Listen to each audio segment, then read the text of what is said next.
My name is Arnold Perkins, and I'm with the Brotherhood of Elders Network. And we're here in South Africa. We brought 10 young men over, and they're part of the Ubuntu Leadership Institute, which is one of the programs of the Brotherhood of Elders. We have education,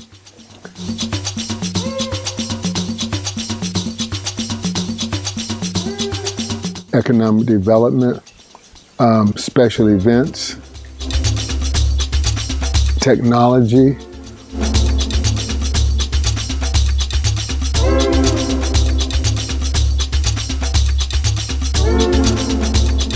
and politics. Those are our committees with the Brotherhood of Elders.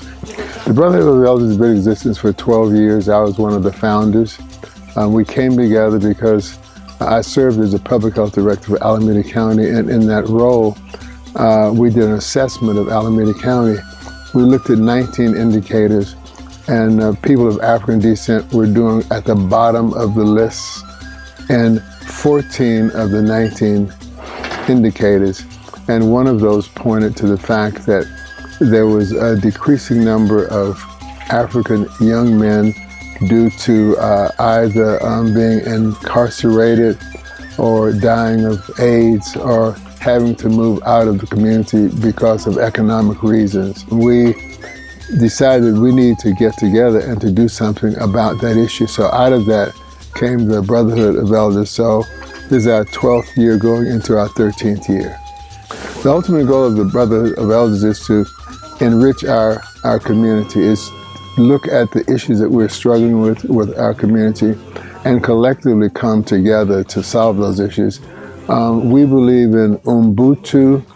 I am because we are because I am. So that's part of the message of bringing the 10 young men over to South Africa, to have them recognize and realize that we are a communal people by nature. We have our European population is about the fierce individual, and our message and mission is about the fierceness of creating community so that we can support each other. I was raised a Seventh-day Adventist, and I learned some basic principles, and one of those principles is I am my brother and sister's keeper. So I have a responsibility as an elder. I'm a Baba within our community. They call me Baba Arnold Perkins. And because I'm a Baba, I'm an elder. And it's my responsibility to make sure that the next generation, we're able to pass on the legacy of goodness, the legacy of responsibility, the legacy of accountability, the legacy of respect to our young people. With this group, there are 4 young men who are involved in our justice system. They've been involved, some have been involved in crimes of taking people's life. And then we have young men who are from our African American Male Achievement Program, which are younger young men. And so I could tell who grew up and who was raised. Those who were raised are consistent because that's what they were taught in their lives. And those who grew up on their own have not been inconsistent. And we tend to judge that, but that shouldn't be a judgment. It's just you are what you practice. And that's part of what I tell these young people. If you practice being negative, that's what you are. You're then negative. If you practice being positive, you're then positive. You know, and so part of the message is to have them get a sense of who they are, what they're about, why they're about what, they're about. So we're watching our community die, but we have a responsibility of doing something about keeping it alive. And keeping it alive is being able to pass on to the next generation. We don't have to lecture to them. They watch what we do. We often say, do as I say and not as I do. And I think we have to do more to be examples for them and examples for ourselves. And as an elder in the community, it's my responsibility to learn from them as well as teach them. It's a two-way street. It's just not one way where I'm going to teach them everything, because there's a lot I don't know.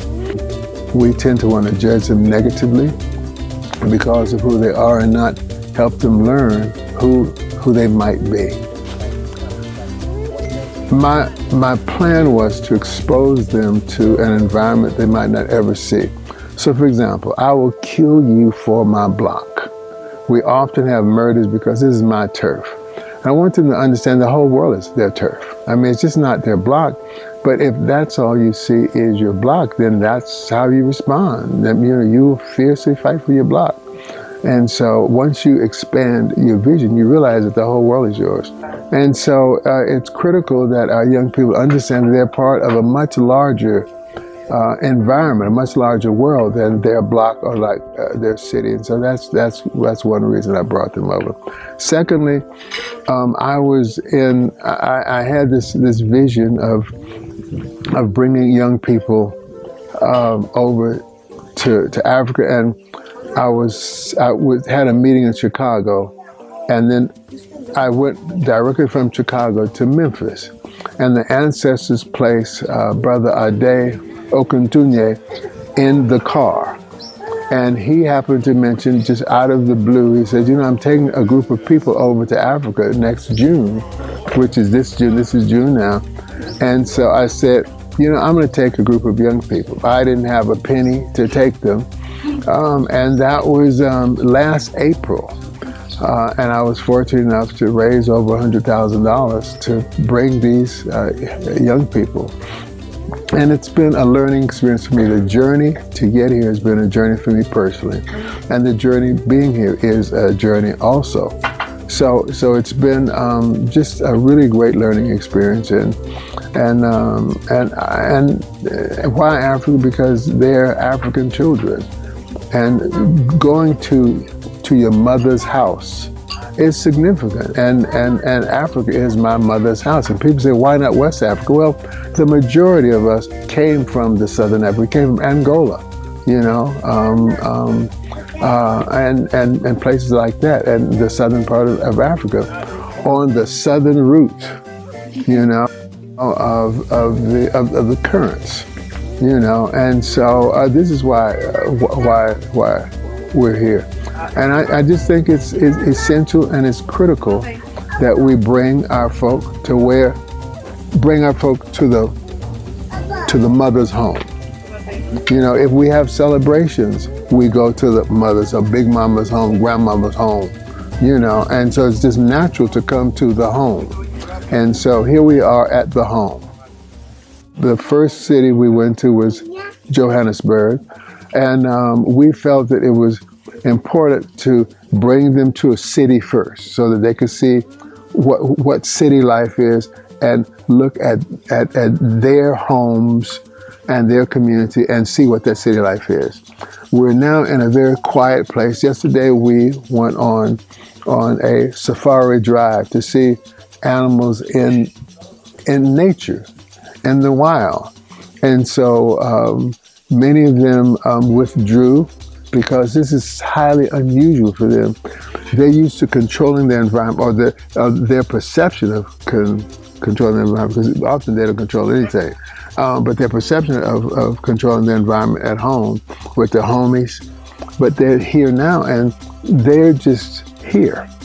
And they have to learning to be different people.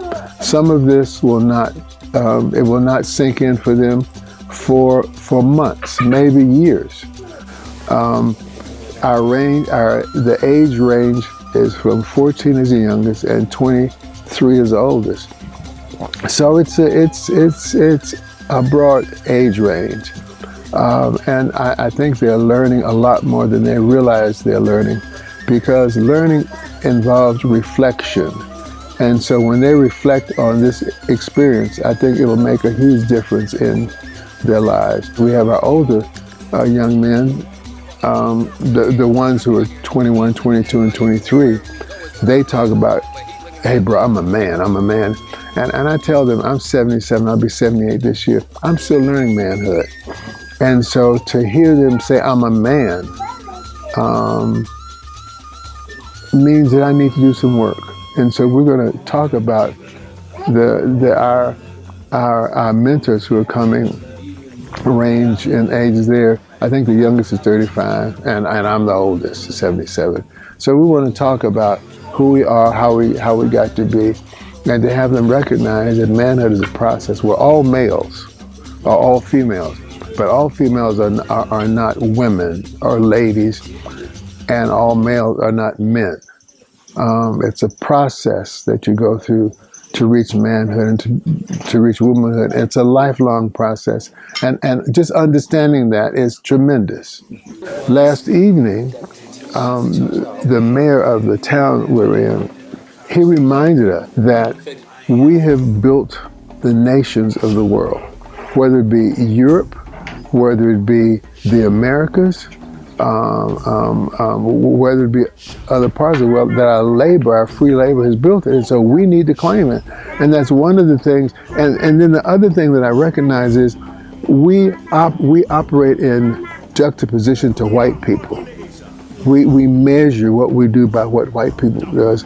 And one of the things that's becoming clear is white people has nothing to do with who we are, only if we allow that to happen. We have to determine and define who we are in the context of us, and not in the context of white people. And therefore, we need to claim the USA as our nation, and stop acting as if it's the white people's nation. I think that's it. And we need to recognize and take ownership. And so the mayor last night talked about the importance of us claiming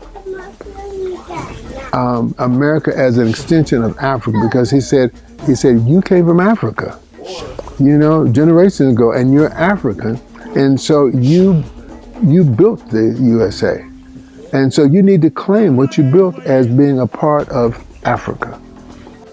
I'm a very strong family man. Family is one of the most important things. I was saying family first. And so it's thrilling to be able to share the experience with my sons. Our oldest son isn't here, and I wish he were. But 3 of my sons and my grandson is here. They're just huge. I purposely wanted my sons to come, and so I made it a point of them coming.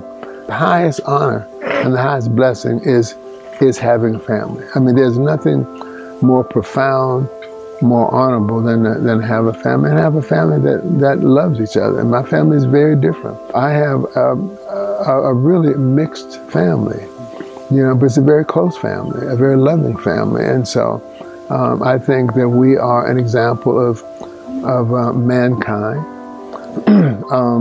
My goal is always to be human. And I think what I have is a human family that I'm very proud of.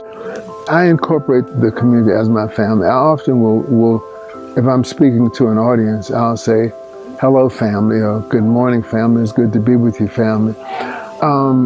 This little light of mine, I'm gonna let it shine. This little light of mine, I'm gonna let it shine. Hide under bushel, no. I'm gonna let it shine, let it shine, let it shine. And I love that. The part that I love the most is hide under bushel, no, I'm gonna let it shine. Mandela says there's nothing great about shrinking from who and what you are. There's nothing great about shrinking from who you are, because it's your light that shines. And if we're in a dark place and no one has a light, it's dark. We were in a cave yesterday. It was pitch black. You could see zero, zilch, nothing. But once you put a light on, it shines. And so if we collectively allow our light to shine, then the world is brighter. If we don't let our light shine, the world is darker. And we have a responsibility to let our light shine. So my family, I've always encouraged them to let their light shine, and the community to let their light shine. And so the community is my family. I am my brother and sister's keeper. That is my responsibility, and I can't shirk that. And so if I have a light, I have to share. Community means come-unity. And so I want to come to unify. And so another reason I brought the young men over here, to let them see they are part of a much larger community than they ever dreamed of. So I'm real big on come unity. Let's come and unify. For those folk who are struggling with their manhood, with being a part of community, I say to them that it's so important that you let your light shine, that you provide opportunities for other people and not be selfish. We tend to be selfish. It's all about me, but it's not about you, because we're social animals, and if we can't share what we have, we lose. And so to me, this is, I got mine, and I can't give you, I can't get anymore. But this is, I could give to you and I could receive from you. So the more we can give and receive, the stronger our community is. The more we say it's about me, the more we lose out on community. So it doesn't become unified. It becomes, it's all about me. And I think that's a huge mistake when we have it be all about us. It can't be all about us. It has to be about community.